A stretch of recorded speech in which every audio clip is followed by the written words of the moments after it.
Hello friends, welcome to UDCR Center. Today we are going to learn about the different approach to teaching learning in science. तो यहाँ पे बहुत सारा approach है teaching learning science को पढ़ाने के लिए। तो पहले हम देखेंगे ऑब्जर्वेशन मेथड। तो ऑब्जर्वेशन मेथड आपको पता है, जो चीज़ को बच्चा जो नेचुरल सेटिंग में ऑब्जर्व करके सीखते हैं उसी को ऑब्जर्वेशन मेथड बोलते हैं। In observation method the student observe and acquire knowledge in a natural setting. जैसे इसको हम एग्जांपल के साथ देखेंगे। जैसे बच्चे को अगर फार्मिंग के बारे में उसको सिखाना है तो बच्चे को डायरेक्ट फील्ड में लेके जाके कैसे फार्मिंग कर रहा है तो वहाँ पे देखेंगे नेचुरल सेटिंग में। तो यहाँ से बच्चे रियल लाइफ के साथ कनेक्ट करके सीख रहा है। Observation is a way of gathering data by watching behaviour और events in a natural setting. मतलब इसमें जो ऑब्जर्वेशन मेथड है इसमें डाटा गैदर करता है किसी का बिहेवियर ऑब्जर्व करके या तो कोई इवेंट्स का भी उसको डाटा गैदर करते हैं इन ए नेचुरल सेटिंग। एग्जांपल देखेंगे, जैसे plant growth of same sheet in different methods. जो प्लांट ग्रोथ करता है शीट से तो डिफरेंट मेथड से कैसे ग्रोथ करते हैं तो उसको जो बच्चा है वो ऑब्जर्व करके देख सकता है, वो ऑब्जर्वेशन मेथड से उसको पढ़ा सकता है प्लांट कैसे डिफरेंट शीट डिफरेंट ग्रोथ करता है। तो ये एक ऑब्जर्वेशन टेक्निक है। नेक्स्ट देखेंगे हम एक्सपेरिमेंट। जो एक्सपेरिमेंट है ये आप लोगों ने लैब में एक्सपेरिमेंट किया होगा, जो केमिस्ट्री लैब है क्लास 12 में आपने किया होगा कुछ ना कुछ एक्सपेरिमेंट। तो देखेंगे the experimental method help to establish cause and effect relationship between two set of variables. तो एक्सपेरिमेंट है ना, इसमें हम कॉज एंड इफेक्ट रिलेशनशिप देखते हैं, कुछ डालने से उसमें क्या रिएक्शन होता है वही देखते हैं, cause and effect relationship done under control condition. इसमें हम कंट्रोल कंडीशन में करते हैं एक्सपेरिमेंट। इसमें मेनली हम लैब वगैरह में करते हैं, तो इसमें जो कंडीशन है टेम्परेचर है ये सारा कंट्रोल होता है, हम मेंटेन करके रखते हैं। Promotes learning by doing. इसमें जो बच्चा है उसमें लर्निंग बाय डूइंग करके सीखते हैं। इसको आप एग्जांपल के साथ देखेंगे। एक एक्सपेरिमेंट है, does salt affect the freezing point of water. पानी में अगर आप नमक डालोगी तो उसमें जो फ्रीजिंग पॉइंट है उसमें कोई इफेक्ट करेंगे क्या, तो इसको आप एक्सपेरिमेंट करके देखेंगे। तो इसमें पहले क्वेश्चन करेंगे, does add salt make water freeze more slowly. तो आप पहले क्वेश्चन करोगे क्या नमक डालने से जो वाटर का फ्रीजिंग होता है वो स्लोली होता है। फिर उसमें आप एक हाइपोथेसिस बनाओगे, salt water will take longer to freeze than plain water. फिर ये एक आप टेंटेटिव सॉल्यूशन बना लिया कि सॉल्ट डालने से जो पानी है उसका जो फ्रीजिंग पॉइंट है वो टाइम लगता है ज़्यादा। फिर उसको आप एक्सपेरिमेंट करके देखोगे। फिर प्रोसीड्यूर देखो, fill 2 cup of water, 2 cup water, add salt 1 cup and level them and place both the cup in a fridge. एक 2 कप लोगी, उसमें एक पानी डालोगी नॉर्मल और एक जो है उसमें पानी के साथ नमक डालोगी। फिर दोनों को फ्रीज में रखोगी और देखोगी ऑब्जर्व करके कि कौन सा वाला जो है वो जल्दी मेल्ट हो रहा है और कौन सा वाला लेट में हो रहा है। Check every 30 minutes and record with the freezing fast. कौन सा वाला फ्रीजिंग फास्ट हो रहा है, कौन सा स्लो हो रहा है, आप उसको रिकॉर्ड कर रहे हो। ऑब्जर्वेशन क्या मिल रहा है आपको, salt water take longer to freeze. जब अगर पानी में सॉल्ट डालोगे तो उसमें लॉन्गर टाइम लग रहा है फ्रीज करने में। तो ये एक एक्सपेरिमेंट मेथड है, ये एक्सपेरिमेंट करके बच्चे को सिखा रहा है, कैसे सिखा सकते हो बच्चे को एक्सपेरिमेंट करके। और लैब में भी हमने केमिस्ट्री लैब में बहुत सारा एक्सपेरिमेंट करके सीखा था। तो ये आपका एक्सपेरिमेंट मेथड है। नेक्स्ट देखेंगे हैंड्स ऑन एक्टिविटीज़। ये जो हैंड्स ऑन एक्टिविटीज़ है ना, ये भी एक एक्सपेरिमेंट मेथड टाइप का है। बच्चा खुद का खुद करके सीखता है, इसको हैंड ऑफ एक्टिविटीज़ बोलते हैं। जैसे देखेंगे the hands on activity method is a student centered teaching approach where the learners actively engage in experiment, observation and practical task to explore the scientific concept. जो हैंड ऑन एक्टिविटीज़ है इसमें बच्चा खुद का खुद एंगेज करके सीखता है। जैसे आपका एक्सपेरिमेंट हो गया, बच्चा कोई ऑब्जर्व करके सीख रहा है, कोई चीज़ प्रैक्टिकल करके सीख रहा है, तो कॉन्सेप्ट साइंटिफिक कॉन्सेप्ट को, ये सारा हैंड ऑन एक्टिविटीज़ हो गया। It emphasis on learning by doing and connect theories to the real life application.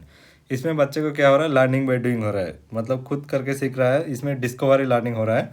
और ये जो थ्योरी है, थ्योरी को बच्चा रियल लाइफ के साथ कनेक्ट करके सीख रहा है। अभी जो हमने एग्जाम्पल दिया था जो सॉल्ट वाला पानी में डालने वाला, ये वो भी एक हैंड ऑन एक्टिविटीज़ है। इसमें देखेंगे learning occurs when the people has experience, that is when he react to the situation in his first hand himself। इसमें जो एक्सपीरियंस के साथ सीखता है ना तो वो फास्ट हैंड लर्निंग सीखता है। अगर टीचर कुछ पढ़ा रहा है तो वो सेकेंड हैंड होगा, क्योंकि टीचर ने खुद एक्सपेरिमेंट करके आया, वो सिखा है, फिर वो बच्चे को सिखा रहा है। इसमें क्या हो रहा है, हैंड्स ऑन एक्टिविटीज़ में बच्चा हमेशा फास्ट हैंड नॉलेज ले रहा है, वो खुद का खुद एक्सपेरिमेंट करके सीख रहा है।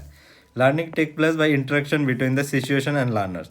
जो इसमें जो सिचुएशन है उसके साथ जो लर्नर का इंटरेक्शन है उसको करके सीख रहा है। तो इसमें कुछ और एग्जांपल है देखेंगे। जैसे child try to put water from a glass into बोतल, he gain control over his muscles. जब एक बच्चा ग्लास से बोतल में पानी डालेंगे तो उसमें उसका एक जो मसल्स कंट्रोल होगा, हाथ में जो मोटर स्किल्स है वो उसमें कंट्रोल आ जाएंगे मसल्स में। और एक देखेंगे, child burn her finger when she touch hot pan on a gas, there is something interaction जब एक बच्चा हॉट पेन को टच किया तो उसका हाथ बार्न हो गया, तो इसमें बच्चा कुछ इंस्ट्रक्शन किया है। Now she will not go near to the pan और gas, learning take place through this experiences.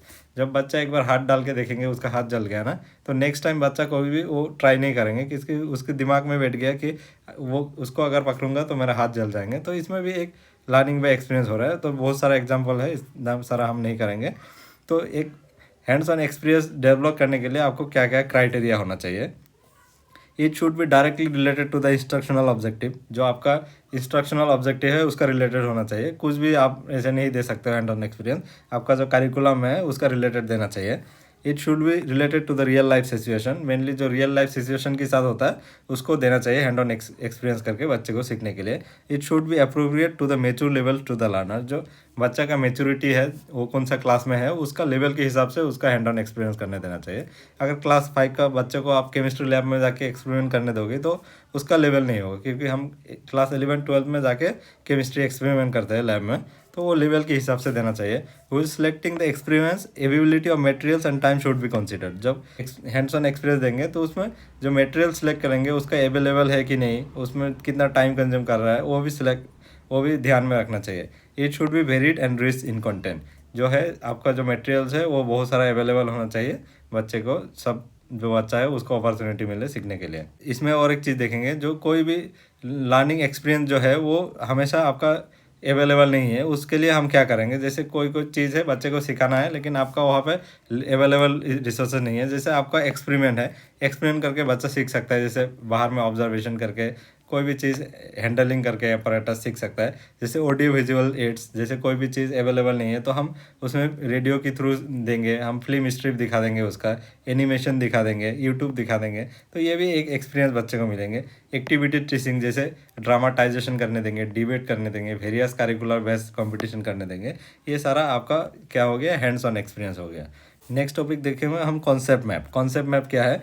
Concept map is a pedagogical techniques to help student to see explicit how new concept can be related to the previous learned concept. This is theory based on Oswald theory of meaningful verbal learning.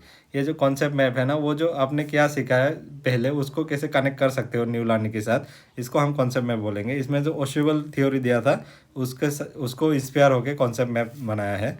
Concept maps are tools for organizing and representing knowledge. They are include concept usually enclose in a circle or boxes of some type, and relationship between the concept or proposition indicate by the connecting line between two of the concept। इसको जब हम example देखेंगे तो अब इसको समझ में आएंगे।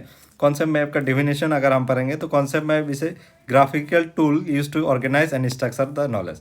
जो कॉन्सेप्ट मैप है उसको हम एक ग्राफिकल टूल्स बोल सकते हैं। उसको डाटा को कैसे ऑर्गेनाइज करते हैं, जैसे यहाँ पे आप कॉन्सेप्ट मैप बनाओगे, यहाँ पे कुछ टर्म होगा, इसकी रिलेटेड आप करोगे, फिर इसके साथ ये क्या रिलेशन है, इसको कॉन्सेप्ट मैप बोलेंगे। इसको एग्जाम्पल के साथ देखेंगे हम। कॉन्सेप्ट मैप से आप क्या क्या कर सकते हो। कॉन्सेप्ट मैप आप इसमें प्लानिंग टूल के लिए यूज़ कर सकते हो। जैसे आप इंस्ट्रक्शन प्लानिंग कर रहे हो तो उसमें आप कॉन्सेप्ट मैप डाल सकते हो। लर्निंग टूल जैसे बच्चे में बेसिक कॉन्सेप्ट और बच्चे को री इन्फोर्स करने के लिए जो बच्चा क्या सीखा है क्या नहीं सीखा है उसके लिए आप कॉन्सेप्ट मैप डेवलप कर सकते हो। फिर कॉन्सेप्ट मैप से आप इवेलुएट भी कर सकते हो बच्चे को। Validate learning outcome by mapping out when he has been learn. वो क्या सीख रहा है क्या नहीं सीख रहा है उसको इवेलुएट कर सकते हो।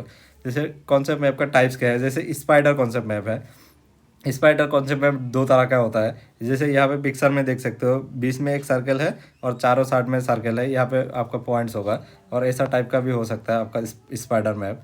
नेक्स्ट देखेंगे आप हायरार्किकल कॉन्सेप्ट मैप। ये हायरार्किकल कॉन्सेप्ट मैप आपने बुक वगैरह में देखा होगा। फर्स्ट ऑर्डर होता है, सेकेंड ऑर्डर होता है, थर्ड ऑर्डर होता है। फिर सिस्टमेटिक कॉन्सेप्ट मैप, जैसे इनपुट हो गया, आउटपुट हो गया। इसके बाद देखेंगे हम कॉन्सेप्ट मैप को कैसे कंस्ट्रक्ट करेंगे। तो ये पॉइंट आपको याद रखना है। पहले आपको आइडेंटिफाई द मेजर कॉन्सेप्ट फिर करना है, फिर arrange the concept on a paper, linking the concept including the linking phrases, mark the cross link and result. ये सारा चीज़ हम जब एग्जाम्पल देखेंगे उसमें आपका कॉन्सेप्ट क्लियर हो जाएंगे। कॉन्सेप्ट मैप का स्टेज को देखने से पहले हम देखेंगे कॉन्सेप्ट मैप क्या है। जैसे ये एक कॉन्सेप्ट मैप है। जैसे ये वाटर है, वाटर के साथ वाटर 3 फॉर्म में है, जैसे आपका सॉलिड है, लिक्विड है एंड गैस है। और ये जो एरो आपका जा रहा है ना, इसको हम लिंक बोलेंगे।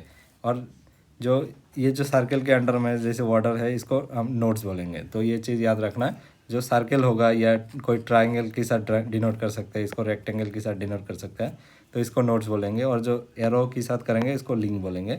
जैसे वाटर के साथ जैसे सपोर्ट लाइफ हो गया आपका, ह्यूमंस, एनिमल्स, प्लांट्स, तो ये एक आपका कॉन्सेप्ट मैप हो गया। और एक कॉन्सेप्ट मैप देखेंगे एग्जांपल, आपका एग्जाम में आया था, जैसे कुछ टर्म दिया था ह्यूमन, ट्री, ऑक्सीजन, वुड, तो इसको कॉन्सेप्ट मैप बनाना है। तो इसमें जो मेन टर्म है ना उसको आपको ढूंढना है, तो कौन सा वाला सबसे कोर टर्म है, कौन सा वाला उसको ढूंढना है। जैसे यहाँ पे जैसे कोर टर्म क्या है आपका, ट्री है। ट्री से क्या मिलता है आपको, ऑक्सीजन मिलता है। फिर ट्री से क्या मिलता है आपको, वुड मिलता है। फिर यहाँ पे ऑक्सीजन किसके लिए इंपॉर्टेंस है, एनिमल्स के लिए इंपॉर्टेंस है, ह्यूमंस के लिए इंपॉर्टेंस है, प्लांट्स के लिए इंपॉर्टेंस है। फिर वुड से क्या बनता है आपका, हाउस बनता है, फर्नीचर बनता है, पेपर बनता है। तो ये हो गया आपका कॉन्सेप्ट मैप। इसको हम देखेंगे इसका स्टेप क्या है, कॉन्सेप्ट मैप कैसे बना सकते हो।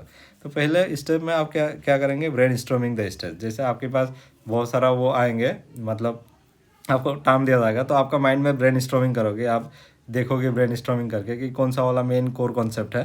फिर उसको आप ऑर्गेनाइज करोगे, organize the stage, identify term that represent the higher category. जो कैटेगरी हायर है उसको पहले रखोगे, फिर जो लोअर कैटेगरी है वो नीचे रखोगे। फिर आपको लेआउट स्टेज आएंगे, इसमें क्या करेंगे, arrange the term based on the inter relationship and connecting among the group. इसमें आप क्या करोगे, जो आपका टर्म है उसके साथ क्या इंटर रिलेशनशिप है, उसमें कैसे कनेक्शन आप बनाओगे, तो ये करना है। फिर आप उसको लिंकेज स्टेज करोगे, use links and arrows to connect the item. आप जैसे यहाँ पे एरो एरो देके हम कनेक्ट करेंगे, क्योंकि यहाँ पे बोल रहा है वाटर एग्जिस्ट ऐसे, जैसे गैस, सॉलिड, लिक्विड करते हैं ना, ये तीनों फॉर्म में आता है आपका वाटर। तो यहाँ पे हम एरो से कनेक्ट कर रहे हैं। फिर रिवाइज द स्टेज, फिर आप स्टेज को केयरफुली रिवाइज करोगे एंड फाइनली आप कोई ऐसे कॉन्सेप्ट मैप बनाओगे। तो इसमें याद रखना, जो आप सर्कल में रख रहे हो या आप ट्राइंगल से डिनोट कर सकते हो या रेक्टेंगल से डिनोट कर सकते हो, तो इसको नोट्स बोलेंगे, और जो एरो से डिनोट करेंगे इसको हम लिंक बोलेंगे।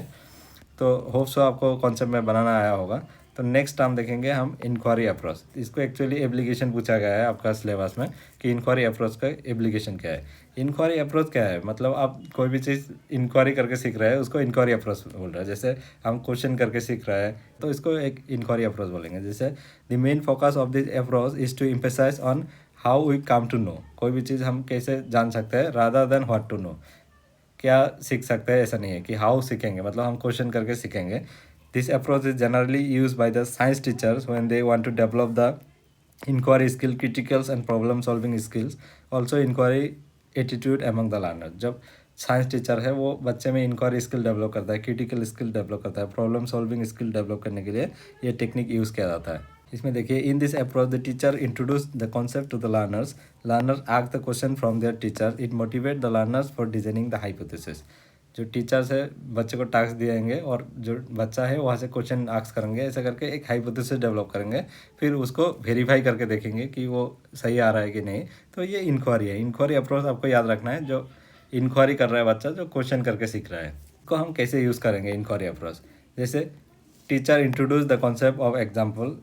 जैसे आप शीट टू द लर्नर, जो शीट है उसके कॉन्सेप्ट टीचर बच्चे को पढ़ाना चाहता है। Learner ask the question, learner question ask करेंगे, teacher answer their question in yes no, this interaction continue until the learner start to design hypothesis. जो टीचर को बच्चा क्वेश्चन करते रहेंगे, फिर उसके हिसाब से एक हाइपोथेसिस बनाएंगे कि ये करने से ये होगा, तो एक टेंटेटिव सॉल्यूशन। फिर teacher motivate the learners to verify the hypothesis. फिर टीचर जो है बच्चे को मोटिवेट करेंगे हाइपोथेसिस को वेरीफाई करने के लिए। Learner go through some reference material and do experiment to verify the hypothesis. बच्चा जो है कुछ रेफरेंस मटेरियल यूज़ करेंगे और एक्सपेरिमेंट करके उसका हाइपोथेसिस को वेरीफाई करेंगे। That the verification of hypothesis leads to the construction of knowledge. जो हाइपोथेसिस अगर ट्रू आया तो उसका जो नॉलेज कंस्ट्रक्शन है वो हो गया। तो ये इससे यूज़ करेंगे। तो इसका और एग्जांपल देखेंगे, जैसे डू प्लांट नीड्स सनलाइट। ये क्वेश्चन कर रहा है कि प्लांट को क्यों सनलाइट चाहिए, फिर उसको इन्वेस्टिगेट करेंगे थ्रू फोटोसिंथेसिस। जो एक प्लांट जैसे अगर देंगे तो एक प्लांट को आप घर के अंदर में रखो और एक प्लांट को आप बाहर में रखो, तो उसको एक्सपेरिमेंट करके देखेंगे कि जो सनलाइट है वो प्लांट ग्रो करने के लिए ज़रूरत है। अगर आप प्लांट को बाहर में रखोगे और एक प्लांट में अंदर में रखोगे, जो बाहर वाला प्लांट है वो जल्दी ग्रो करेंगे क्योंकि उसमें फोटोसिंथेसिस हो रहा है। तो इसी तरह से आप इंक्वायरी मेथड के यूज़ कर सकते हो। और कोई भी चीज़ आप जब बच्चा क्वेश्चन करके सीखेंगे ना, इंक्वायरी करके सीखेंगे कोई भी चीज़, उसको इंक्वायरी मेथड बोलेंगे। तो इसका एडवांटेज देखेंगे, learner become the problem solver rather than teacher response followers. इसमें जो बच्चा है वो प्रॉब्लम सॉल्विंग टेक्निक डेवलप करेंगे इसमें, rather than the teacher response followers. इसमें क्या होगा, learners get the opportunity to learn the various concept on their own. इसमें बच्चा क्या है, क्वेश्चन करते करते जो है खुद का खुद बहुत सारा कॉन्सेप्ट सीख पाएंगे। Learner actively participate in constructing knowledge, it makes the learners more creative, it learner how to design a hypothesis, learn how to verify the hypothesis, ये सारा चीज़ इसमें एडवांटेज होगा। और डिसएडवांटेज क्या होगा, we can not use this approach to our structural school setting as it consume lots of time. इसमें जो हमारा नॉर्मल क्लासरूम है ना, वहाँ पे आपको एक क्लास के लिए 45 मिनट्स दिया जाता है टीचर को लेने के लिए। तो इसमें ये जो अप्रोच है यहाँ पे मेनली बहुत ज़्यादा टाइम लगता है, तो ये एक डिसएडवांटेज है। If all the learners will not participate equally in asking the framing question, then all the learners will not get benefit। देखना क्लासरूम में कोई कोई बच्चा है बहुत क्वेश्चन पूछता है और कोई बच्चा है चुपचाप बैठता है, तो इसमें अगर सब बच्चा इक्वली पार्टिसिपेट नहीं करेंगे तो सब नहीं सीख पाएंगे, तो ये एक डिसएडवांटेज है। नेक्स्ट देखेंगे हम experiential learnings approach. Experiential learning क्या होता है, इसमें जो बच्चा एक्सपीरियंस करके सीखता है। This learning approach is known as the learning through action. इसमें जो बच्चा है खुद एक्शन करके सीख रहा है, learning through the experiences and learning through the reflection on doing. बच्चा जो खुद का खुद करके सीख रहा है, खुद का एक्शन करके सीख रहा है, खुद का रिफ्लेक्शन कर सीख रहा है, तो इस पर एक्सपीरियंशियल लर्निंग बोलेंगे। This approach is based on the constructivism मतलब क्या है, बच्चा जो खुद का नॉलेज खुद क्रिएट कर रहा है। In this approach the teacher play role of facilitator and guide. ये जो इन एक्सपीरियंशियल लर्निंग्स है, इसमें जो टीचर का रोल है ओनली फैसिलिटेटर होगा और गाइड होगा। जो बच्चा है खुद का खुद नॉलेज कंस्ट्रक्ट करेंगे। Learner learn through their own experiences by doing, reflecting, applying, ये सारा होगा। तो कॉल्फ है वो एक्सपीरियंशियल लर्निंग थ्योरी दिया था। तो learning theory through experiences in a cyclic process. जो बच्चा है वो एक्सपीरियंस के थ्रू कैसे साइक्लिक प्रोसेस में सीखेंगे। तो पहले जैसे कॉन्क्रीट एक्सपीरियंस होगा, फिर उसमें रिफ्लेक्टिव ऑब्जर्वेशन होगा, एब्स्ट्रैक्ट कॉन्सेप्चुअलाइजेशन होगा एंड एक्टिव एक्सपेरिमेंटेशन होगा। इसमें मेनली आपको ये जो कॉल्फ का है वो जो पॉइंट है 4 पॉइंट वो याद रखना है, इतना डिटेल्स में नहीं आएंगे। इसका एडवांटेज देखेंगे। In this construction knowledge learner utilize his or experience. इसमें जो बच्चा है खुद का यूटिलाइज कर रहा है, खुद का एक्सपीरियंस यूज़ कर रहा है। Learner construct knowledge on their own, बच्चा खुद का खुद सीख रहा है। It enhance concept formation and retention, इसमें कॉन्सेप्ट फॉर्मेशन एंड रिटेंशन हो रहा है। It is easy to transfer knowledge and skills through this approach, इसमें नॉलेज ट्रांसफ़र हो रहा है एंड स्किल्स हो रहा है। तो ये एडवांटेज है इस मेथड का। डिसएडवांटेज क्या देखेंगे, learning outcomes are not predictable easily. ये जो लर्निंग आउटकम है इजीली प्रिडिक्टेबल नहीं है। Use this approach require more time, ये जो लर्निंग बाय डूइंग है इसमें ज़्यादा टाइम लगता है। नेक्स्ट ये इंपॉर्टेंट टर्म्स है आपके लिए। ये method of teaching in science जो है ये आपका सिलेबस में नहीं है, लेकिन आपको जानना जरूरी है। जैसे आपका टीचर्स सेंटर्ड मेथड है, लर्नर सेंटर्ड मेथड है एंड कोऑपरेटिव लर्निंग्स है। जो टीचर सेंटर मेथड है ये आपका जैसे लेक्चर मेथड हो गया, लेक्चर मेथड हो चॉक एंड टॉक मेथड बोलेंगे। जैसे नॉर्मली हमारा क्लासरूम में पढ़ाया जाता है उसको लेक्चर मेथड बोलेंगे। फिर डेमोन्स्ट्रेट मेथड बोलेंगे। डेमोन्स्ट्रेट मेथड में क्या होता है, जो चीज़ों को डेमोन्स्ट्रेट करके दिखाता है। जो टीचर जैसे प्लान को वो करके डाइसेक्ट करके दिखा रहा है बच्चे को, तो डेमोन्स्ट्रेट कर रहा है। और जो लेक्चर काम डेमोन्स्ट्रेट है, इसमें क्या कर रहा है, जो टीचर है पहले लेक्चर दे रहा है, फिर उसका रिलेटेड जो है बच्चे को चीज़ों को डेमोन्स्ट्रेट करके दिखा रहा है। तो ये वाला बहुत अच्छा मेथड है। फिर देखेंगे लर्नर सेंटर्ड। लर्नर सेंटर्ड जो है बच्चा खुद का खुद सीखता है। जैसे ह्यूरिस्टिक मेथड, इसको डिस्कवरी मेथड भी बोला जाता है। इसको बच्चा खुद का खुद नॉलेज कंस्ट्रक्ट करता है। जैसे प्रोजेक्ट मेथड, बच्चा प्रोजेक्ट करके सीखता है। एक्सपेरिमेंट, जैसे बच्चा एक्सपेरिमेंट करके सीखता है। लेबोरेटरी भी बच्चा लेबोरेटरी में एक्सपेरिमेंट करके सीखता है। फिर कोऑपरेटिव लर्निंग में क्या है, कोऑपरेटिव लर्निंग में आपको जैसे ग्रुप लर्निंग, बच्चे खुद के ग्रुप में सीखता है। इसमें पेयर ट्यूटरिंग होता है, एक दूसरे को सिखाता है बच्चा। इसमें टीम टीचिंग होता है, ये टर्म याद रखना है। इसमें बच्चा रोल प्ले करके सीखता है। और एक ये है जिज्ञासु, ये जिज्ञासु भी एक टर्म है आपका कोऑपरेटिव लर्निंग का। तो आज का वीडियो बस इतना ही and thank you for watching this video.